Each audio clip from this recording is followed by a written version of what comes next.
Kung tingin mo napakaraming pagkakamali sa budget na iyan, sana hindi mo inaprubahan.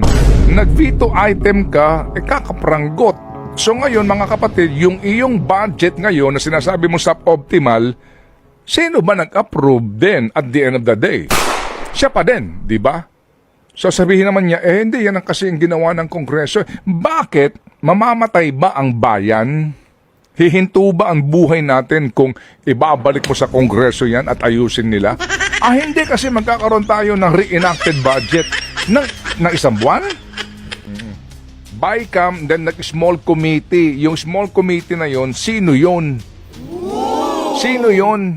Yung ba ay yung dating Appropriations Committee Chairman? Si Senator Grace po? O hindi sila? O ibang tao po talaga ito? Hindi mo alam eh. Di po ba? Sa bandang dulo, naglabas sila ng BICAM report at pinagbotohan ng magkabilang House of Congress. Doon sa pinagbotohan nila na BICAM report, hindi rin naman na sa publiko. Ngayon sinasabi nung isang meron daw ding kopya, na totoo yan, na blanco yan, nag-fill in the blanks lang. Sino nag-fill up nito?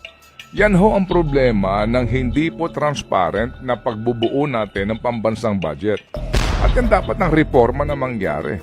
Kaya ngayon, ang sinasabi ho ng Malacanang, dumidepensa po dito, ang tanggapan ng Presidente, sinasabi na hindi maaring alam ni Presidente Duterte yan kasi unang sa lahat naging presidente daw siya, di ba?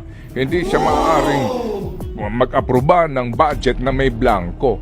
Hindi nga po yun sinasabi, yung pinirmahan nyo, yung BICAM report na ibinigay sa inyo, nag-fill in the blanks kayo. Yun po sinasabi yung BICAM.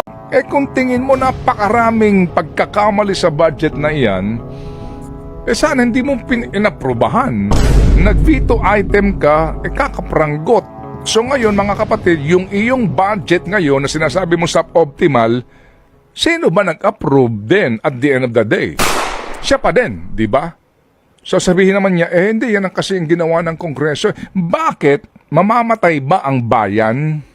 Hihinto ba ang buhay natin kung ibabalik mo sa Kongreso yan at ayusin nila? Hindi kasi magkakaroon tayo ng reenacted budget ng isang buwan. BICAM, then nag-small committee. Yung small committee na yon, sino yon? Sino yon? Yung ba ay yung dating Appropriations Committee Chairman?